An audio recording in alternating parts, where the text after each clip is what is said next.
Hi, this is Jackie with WTI, and I personally love musicals. I love Broadway shows, I love musical comedies and movies, and that's one of the reasons I love The Music Man.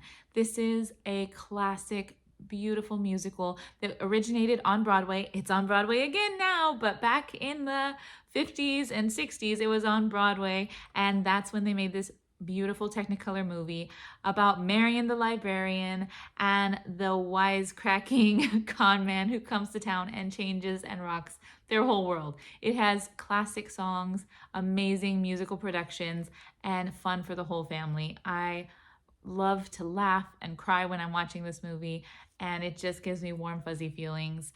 I highly recommend it for anyone who loves musicals, especially. If you've never seen it, you're missing out on some beautifully well-written lyrics and songs, and just, oh, it's such a moving movie.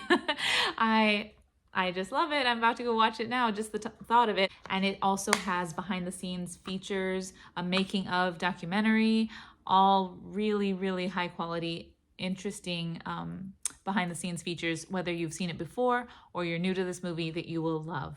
But that's just my point of view.